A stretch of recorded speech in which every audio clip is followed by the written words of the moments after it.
ನಮಸ್ಕಾರ ಎಲ್ಲರಿಗೂ. ಮುಂಬೈ ವಿರುದ್ಧ ಡೆಲ್ಲಿ ಗೆದ್ದ ಮೇಲೆ ಆರ್ಸಿಬಿಗೆ ಹೊಡೆತು ಬಂಪರ್ ಲಾಟರಿ. ಈ ಮೂಲಕ ಹೊರಬಿದ್ದವು ಮೂರು ತಂಡಗಳು. ಆದರೆ WPLನ ನಿನ್ನೆ ಮುಂಬೈ ಮತ್ತು ಡೆಲ್ಲಿ ಪಂದ್ಯದ ಮುಕ್ತಾಯದ ಬಳಿಕ WPLನ ಪಾಯಿಂಟ್ಸ್ ಟೇಬಲ್ ಯಾವ ಥರ ಇರಲಿದೆ ಅಂತ ಈ ಒಂದು ವಿಡಿಯೋದಲ್ಲಿ ಪ್ರತಿಯೊಂದನ್ನು ಕೂಡ ತಿಳಿಸ್ಕೊಡ್ತಾ ಹೋಗ್ತೀನಿ. ಆದ್ದರಿಂದ ದಯವಿಟ್ಟು ನೀವೇನಾದರೂ ಇನ್ನೂ ನಮ್ಮ ಒಂದು ಯೂಟ್ಯೂಬ್ ಚಾನಲ್ಗೆ ಸಬ್ಸ್ಕ್ರೈಬ್ ಆಗಿಲ್ಲ ಅಂದರೆ ಈ ಕೂಡಲೇ ಸಬ್ಸ್ಕ್ರೈಬ್ ಆಗಿ.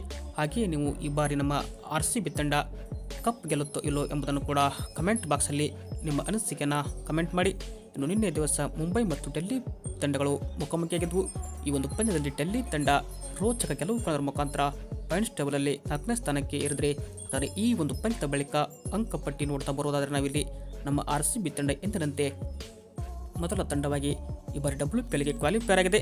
ಆಲ್ರೆಡಿ ನಮ್ಮ RCB ತಂಡ ಇಲ್ಲಿ ಆಡಿರುವ 5 ಪಂದ್ಯಗಳಲ್ಲಿ 5 ಗೆದ್ದು ಯಾವುದೇ ಪಂದ್ಯವನ್ನು ಸೋತಿಲ್ಲ.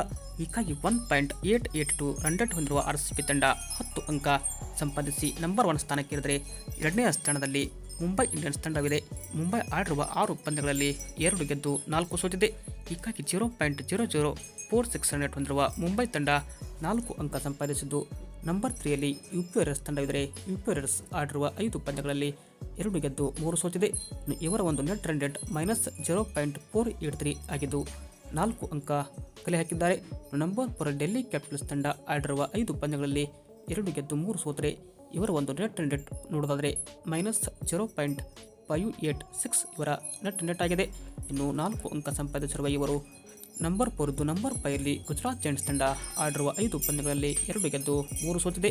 ಇನ್ನು -0.864 ಇವರ ನೆಟ್ ರನ್ ರೇಟ್ ಆದರೆ 4 ಅಂಕ ಇವರು ಕೂಡ ಕಲೆ ಹಾಕಿದ್ದಾರೆ.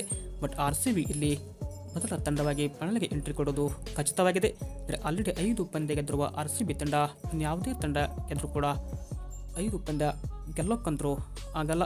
ಹೀಗಾಗಿ RCB ತಂಡ 5 ಪಂದ್ಯ ಗೆದ್ದು ನಂಬರ್ 1 ಸ್ಥಾನಕ್ಕೆ ಇರೋದು ಫಿಕ್ಸ್. ಆದರೆ ನಂಬರ್ 2 ಸ್ಥಾನಕ್ಕಾಗಿ Mumbai, UP warriors, Delhi capitals ಮತ್ತು ಗುಜರಾತ್ ಜೈಂಟ್ಸ್ ಮಧ್ಯೆ ಒಂದು ರೋಚಕ ಫೈಟ್ ಬೆಳೆದದ್ದು ಖಚಿತವಾಗಿದೆ. ಇದು ಏನಪ್ಪ WPLನ ಅಂಕಪಟ್ಟಿ. ಆದರೆ RCB ನಂಬರ್ 1 ಸ್ಥಾನಕ್ಕೆ ಈ ಬಾರಿ. ಆದರೆ RCB ಜೊತೆಗೆ ಯಾರು ಫೈನಲ್ಗೆ ಬರ್ತಾ ಇರೋದು ಒಂದು ಪ್ರಶ್ನೆ ಆಗಿದೆ. ಬಟ್ ಯಾರು ಬಂದರೆ ನಿಮಗೆ RCBಗೆ ಈಸಿ ಅಂತ ಕಮೆಂಟ್ ಬಾಕ್ಸಲ್ಲಿ ನಿಮ್ಮ ಅನಿಸಿಕೆನ ಕಮೆಂಟ್ ಮಾಡಿ. ವಿಡಿಯೋ ಇಷ್ಟ ಆದರೆ ಲೈಕ್ ಮಾಡಿ. Thank you.